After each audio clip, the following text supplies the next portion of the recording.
Queridos, a graça e a paz do nosso Senhor e Salvador Jesus Cristo. Pensa no temor que eu tive o dia que eu recebi o tema da mensagem, rebeldia, rebelião, desafiador demais, né? Falar sobre esse tema. O tema da palavra do nosso Deus está exatamente no livro de Jeremias, capítulo 17, verso 9, né? Enganoso é o coração mais do que todas as coisas e perverso quem o conhecerá. Às vezes me surpreende muito quando as pessoas, pela desculpa do seu pecado, do seu sentimento, dizem assim: Deus conhece meu coração. É complicado, né? Agora, Billy Graham falou assim, e isso não te assusta? Ele complementa: Deus conhece meu coração e seu coração, isso não te assusta? Para mim me assusta bastante isso, não é? Queridos, quando eu comecei a estudar esse tema na palavra do nosso Deus, eu descobri um negócio muito interessante. Existem muitos teólogos que discutem e dizem o seguinte: será que é possível o homem se rebelar contra Deus?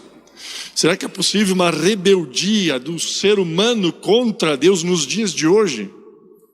E pasmem, muitos, sem exceção, dizem que isso não é possível.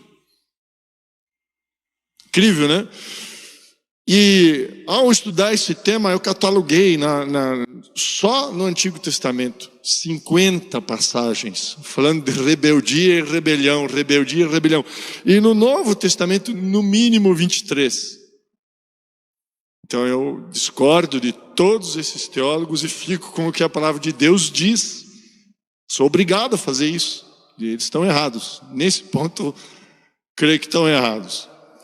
Mas o texto na palavra do nosso Deus, no livro de 1 Samuel, capítulo 15, vamos primeiro definir um pouquinho, entender um pouquinho sobre o que é rebeldia, o que é rebelião ou rebeldia.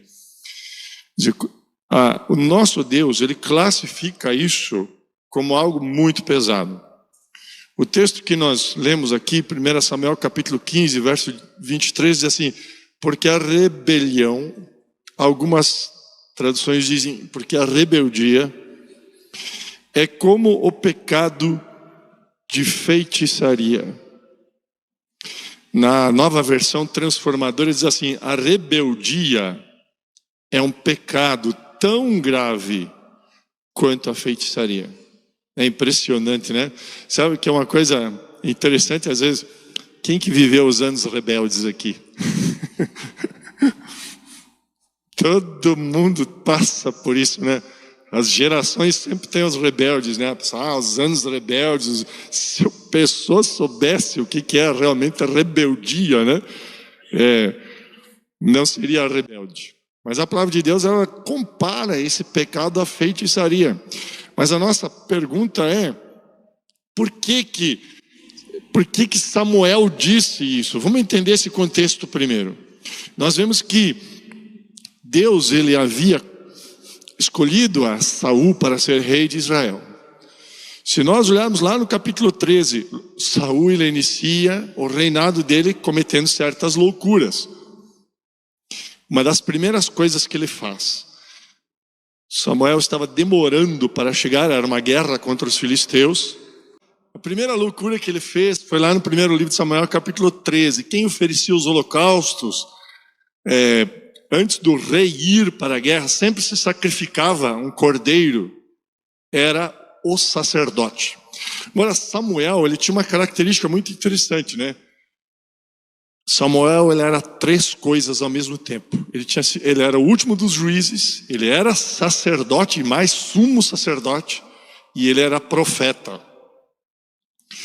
Então, Samuel demorou para chegar ao lugar, mas isso foi uma providência de Deus para provar a Saul. E Saul vai lá e sacrifica o cordeiro. Ele não poderia fazer isso. Ele usurpou com isso a autoridade de Samuel. Depois nós vemos nesse texto que lemos aqui, 1 Samuel capítulo 15, verso 23, a guerra era outra já. Era contra os amalequitas. E Deus havia dado a seguinte ordem: olha, todos os amalequitas e tudo o que eles têm devem ser destruídos. Tudo. Acontece que Saul poupou o rei Agag. Colega de profissão, afinal de contas somos rei. E ele poupou o gado, poupou ovelhas, e Deus tinha ordenado que tudo isso fosse destruído. A grande pergunta é por quê? Por que Deus pediu para que tudo isso fosse destruído? Quando você entra no livro de Esther, começa a ler o livro de Esther, acontece um fato muito interessante. A Bíblia fala de um homem chamado Amã. Lembra dele? Esther capítulo 4, verso 1. A Bíblia diz que ele era Amedata, filho de Amedata, o nome de um homem, e ele era Agagita, descendente de Agag. 500 anos depois, o descendente de Agag causou problemas para Israel lá no Império Persa. Quase que destrói a nação de Israel inteira, se não fosse a interferência de Deus, a interferência de Mardoqueu, a interferência de Esther. Então Deus, na sua onisciência e presciência, ele já sabia o que haveria de acontecer. Então quando ele desobedece, ele é duramente reprovado. Agora acontece um fato interessante. Saul diz assim: eu pequei, mas honra-me diante do povo. Rapaz, mas que negócio é esse? Ele havia inclusive feito para si naquele lugar um memorial. Ele ergueu uma pedra como se fosse um marco, mostrando a vitória dele. Diz que era uma pessoa cheia de si. Ele começou a desafiar a autoridade de Samuel, e ele desafiou a autoridade do próprio Deus. E Deus, ele considerou isso feitiçaria. Mas vamos adiante, a coisa vai ficar melhor. Bom, a origem da rebeldia ou da rebelião. Alguém arrisca dizer onde que ela começou? Tem ideia onde começou? No céu. Foi no céu. Como é que pode, né? O céu é um lugar tão maravilhoso. E a rebelião, ela começa ali. Se nós lemos, por exemplo, o livro de Apocalipse, capítulo 12, ele compara Satanás ao dragão que leva após si a terça parte dos anjos. E esse texto aqui de Isaías capítulo 14, e depois eu mencionarei o de Ezequiel, eu interpreto ele como sendo o próprio adversário, o próprio Satanás. E o texto diz assim, pois dizia consigo: subirei aos céus e colocarei meu trono acima das estrelas de Deus. As estrelas de Deus ali são os anjos, os seres celestiais. Dominarei no monte dos deuses, nos lugares distantes do norte, subirei aos mais altos céus e serei como Altíssimo. Então veja, essa rebelião, ela inicia no céu. Ele começou gradativamente no seu coração a conjecturar, a imaginar. Afinal de contas, ele era um querubim ungido, era belo, era maravilhoso, era um ser extraordinário. Eu já vou mostrar isso para os irmãos. Às vezes eu já escutei cristãos falarem o seguinte: Satanás não consegue me enrolar, não. Não? Ele enrolou 30% dos anjos do céu. Conhece tudo de psicologia, filosofia, teologia, psiquiatria, sedução, te conhece melhor do que você mesmo. Ele conseguiu convencer 30% dos anjos no céu a se rebelar contra Deus. O camarada era bom de lábia, meu. Fosse político, ganhava. Ele é assim, né? E a rebelião, ela começa ali. E o texto, na palavra do nosso Deus, nos diz o seguinte aqui, subirei ao mais altos céus e serei como o Altíssimo. Interessante isso, né? Quando nós lemos a palavra do nosso Deus no livro de Gênesis, nós vamos ver que não foi exatamente essa a proposta que ele fez para Eva e para Adão. Ele diz o seguinte, lá no livro de Gênesis, já no início, no capítulo 3, o texto diz o seguinte aqui: porque Deus sabe que no dia em que dele comer se abrirão os vossos olhos e sereis como Deus. Então ele fez ao homem a mesma proposta. Você vai ser como Deus. peraí, o que Adão tinha e Eva tinha era um pouco?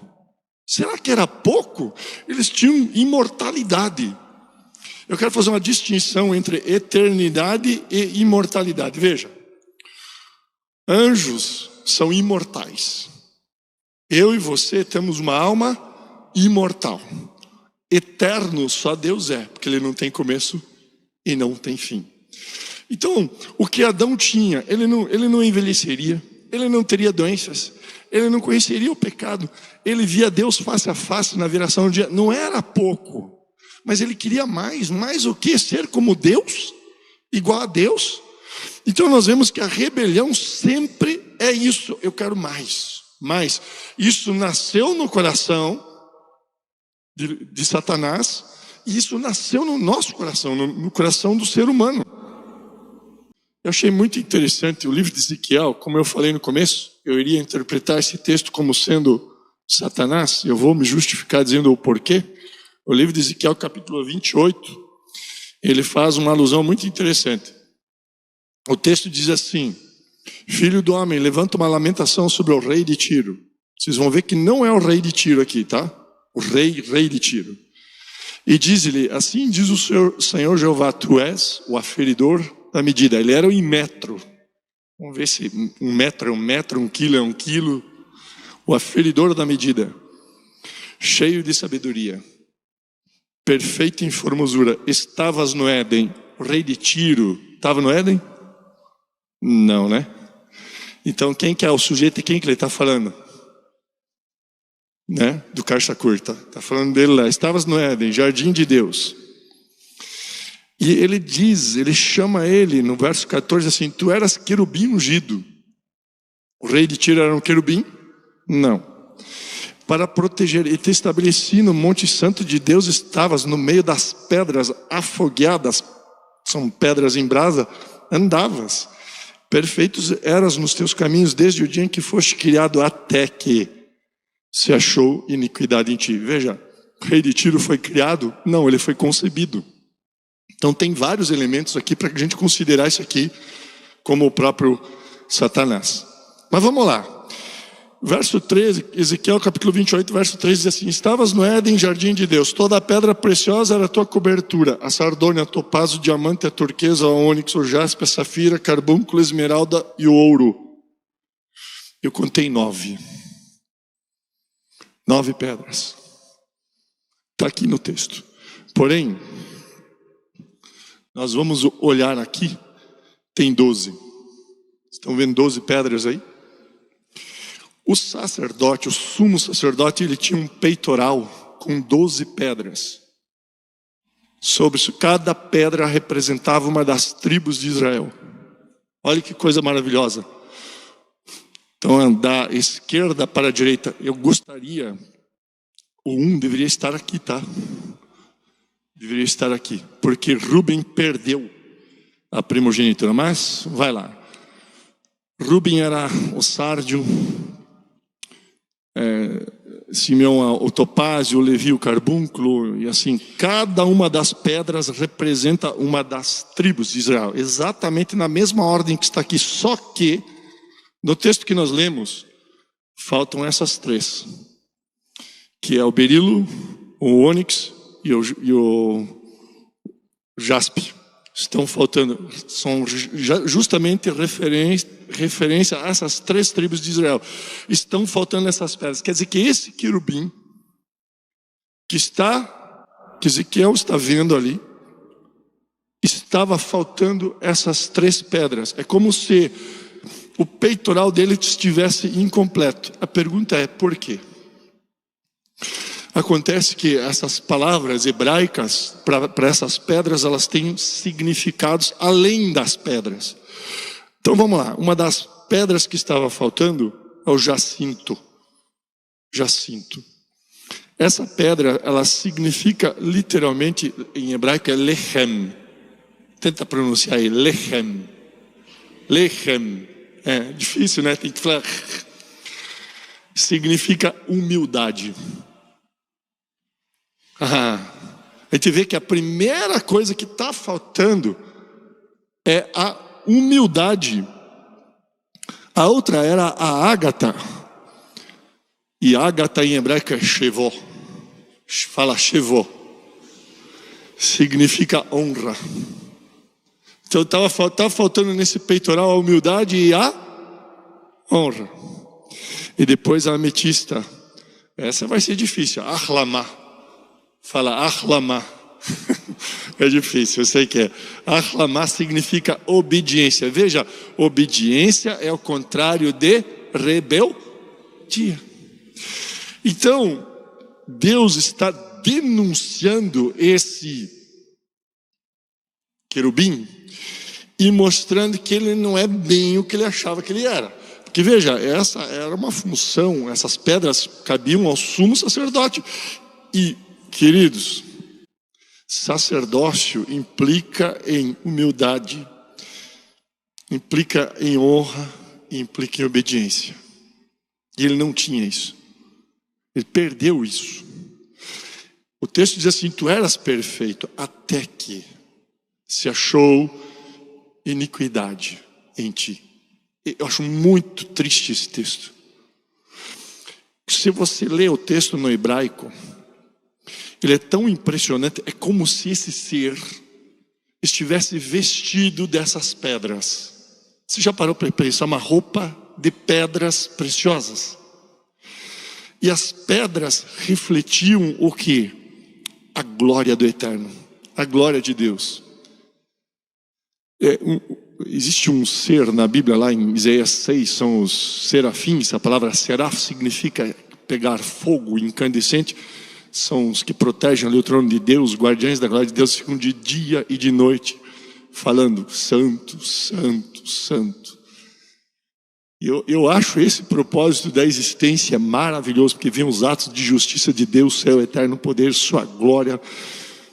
Imagine o privilégio daqueles seres. Isaías os viu, né? Agora, esse querubim, ele tinha acesso, não havia anjo mais alto do que ele, mais sublime, porém ele queria mais. Eu quero mais. Então a rebeldia é praticamente eu, não é porque estou na minha presença, mas eu sou tão bom. Se eu fosse pastor aqui da Piba, o chefão de todo. Está vendo? Rebelião. E isso, a gente sabe que isso acontece em igrejas, né? Isso acontece, a turma usurpa poder, e isso é perigoso, porque a Bíblia diz que Deus dá à sua igreja pastores conforme o seu entendimento.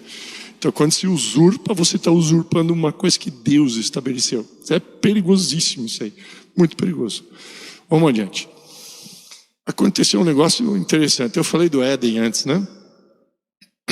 Eu peço desculpa que eu estou, a minha garganta há 9 dias com essa voz de tambor aí. Então vocês tenham um pouco de paciência comigo aí. Eu vou tomar um golinho d'água. Aconteceu um fato interessante, né? Eva é enganada pela serpente e come do fruto. Sabe o que é pior? Você acha que Adão foi enganado, sim ou não? O que você acha? Foi ou não foi, irmão? Acho que não, sim ou não? A Bíblia diz que Adão não foi enganado. Aí a coisa é pior. Então ele comeu porque ele quis.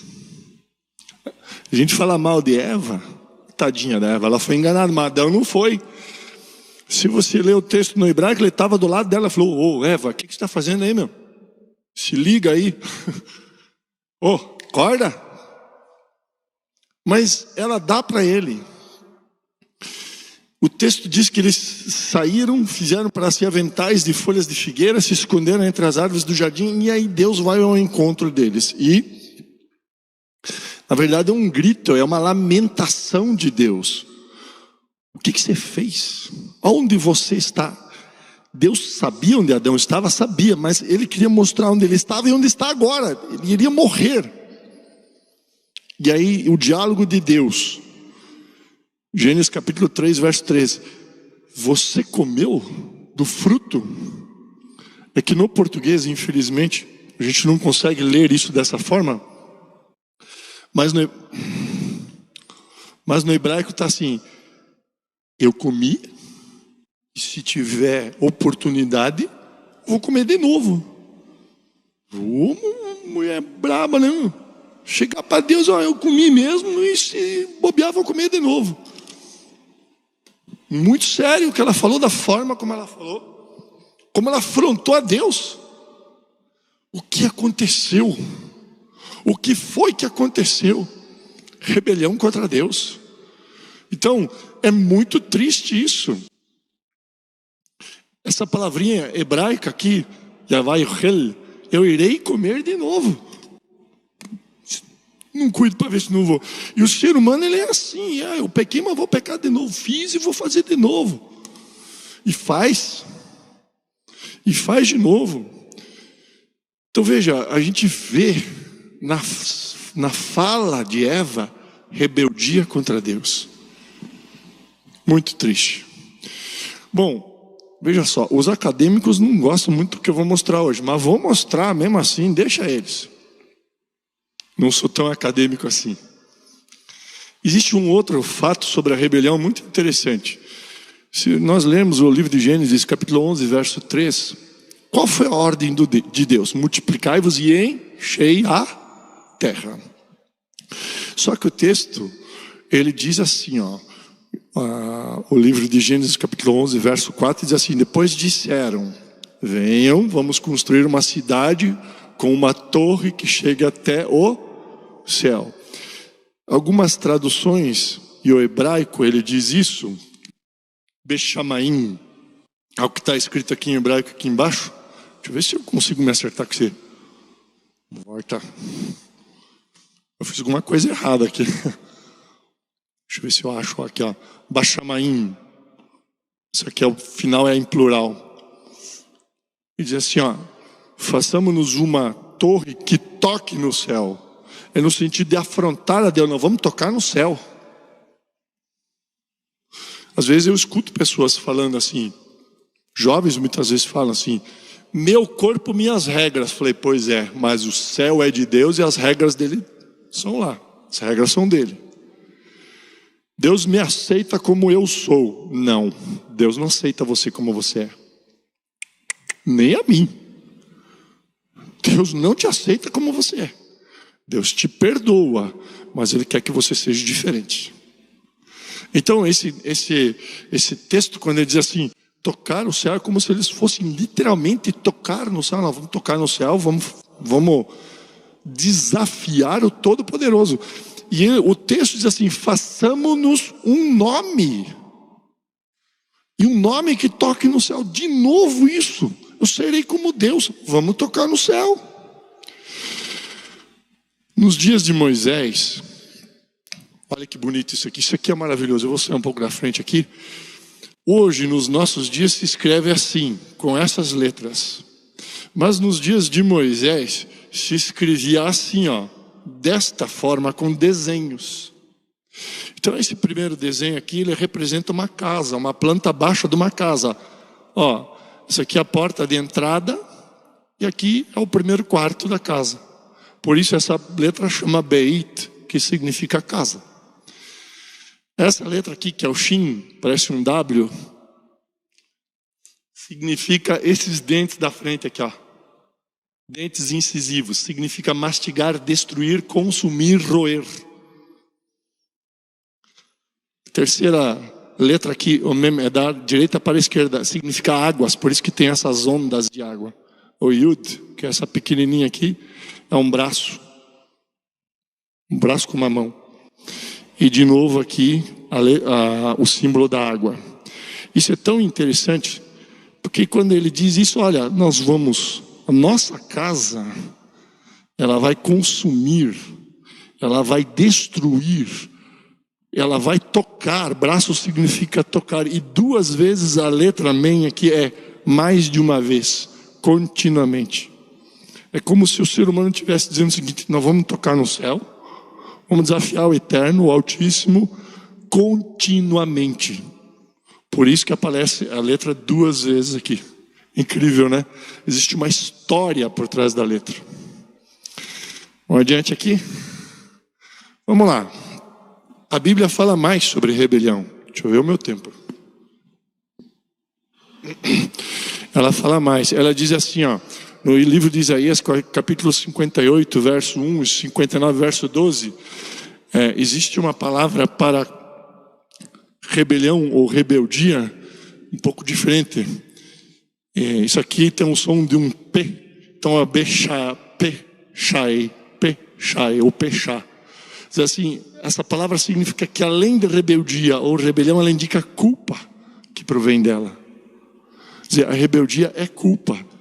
E aqui tem uma outra, merá ou merri, eu farei melhor do que Deus.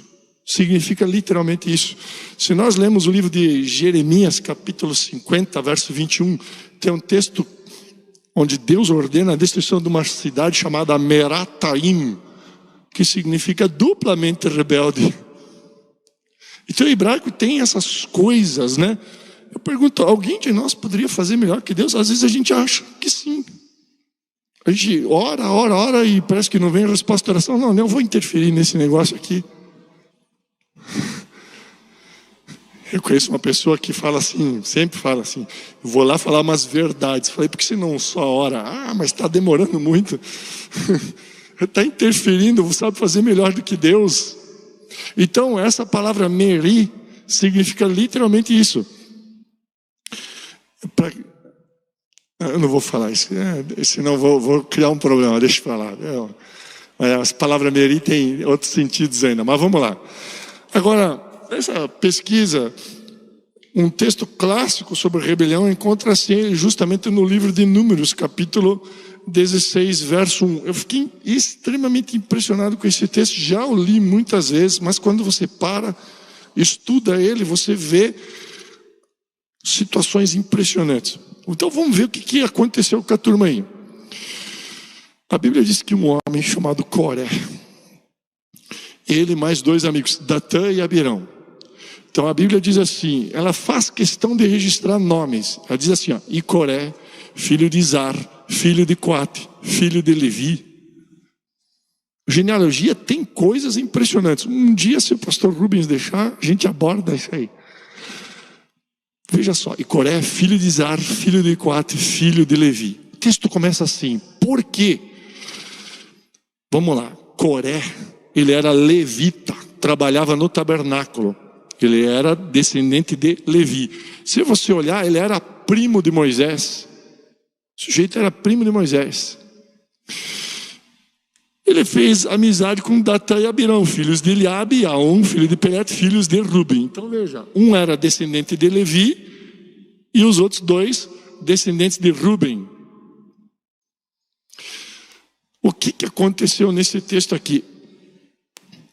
Veja, vamos devagarinho aqui.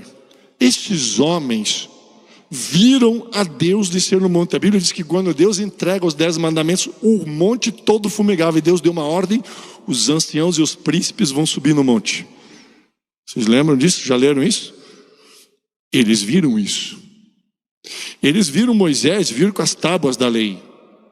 Coré, filho de Izar, coatita, ele cuidava do tabernáculo. Sabe do que os coatitas cuidavam? Da arca da aliança que ficava no Santo dos Santos. Eles carregavam aquela arca nos ombros.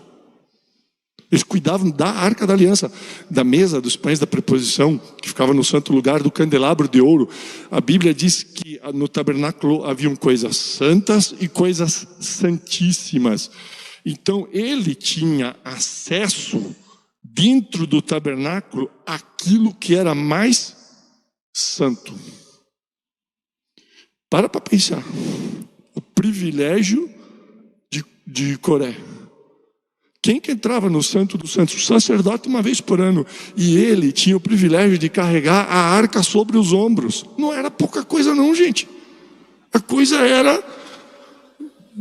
o Coré era o cara. Bom, só que ele era descendente de Levi. Ele queria mais. Deus não chamou ele para ser sumo sacerdote. Deus não chamou ele para queimar incenso.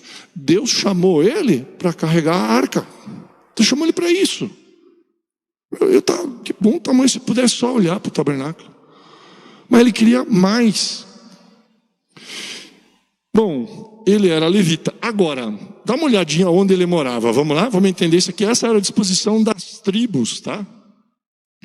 Elas ficam exatamente em formato de uma cruz. Então, ele morava exatamente aqui, ó, na turma do lado do tabernáculo. Os coatitas moravam aqui. Eram os que iriam manusear as coisas santíssimas.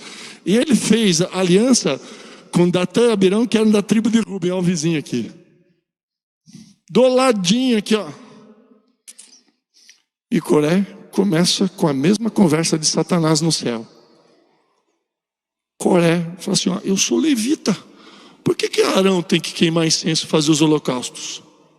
Vocês são descendentes de Ruben. Ruben é o filho mais velho. Vamos fazer o seguinte, eu fico com o governo religioso e vocês com o governo civil. Vocês são filhos mais velhos. Está resolvido. E aí ele chega com um papo lá para Moisés e diz assim, ó, todo o povo é santo. Não era? Ainda não era. Por que ainda não era? Porque lá no Novo Testamento a igreja seria feita reis e sacerdotes, ou reino e sacerdotes, mas ainda não era. Então veja, ele começou a usurpar o que não lhe foi dado. Ruben havia perdido o direito à primogenitura lá no livro de Gênesis. O pai dele, Jacó, ele diz assim, Ruben, tu és inconstante como a água. A água toma o formato do lugar que ela está. Ela ferve, ela congela, ela espalha, ela... Diz assim, você não será o mais excelente. Ele perdeu o direito à primogenitura para Levi. Então agora essa turma aqui estava indo contra uma profecia de Deus. De Deus. Ruben não vai ser primogênito. Nós vemos que no Antigo Testamento o primogênito foi Levi, foi colocado como sendo Levi. Estou passando do tempo? Já passei do tempo? Estourei já ou não? Está dando 20:38 aqui. Estourei. Mas eu posso ir um pouquinho, 5 minutos e termino aqui, tá bom? É que eu não quero estragar a janta de ninguém, não.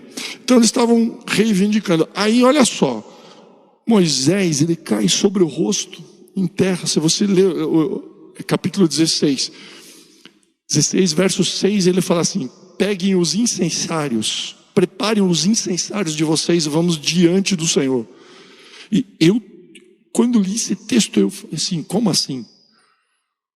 Levítico capítulo 10, Nadab e Abiú pegaram os incensários deles, colocaram fogo estranho e morreram. Esqueceram disso. Eles viram isso. E eles, vamos lá com o incensário, é nós aqui, meu. Quem manda aqui, voz do povo, voz de Deus. A Bíblia diz que saiu fogo do Senhor da nuvem e os consumiu.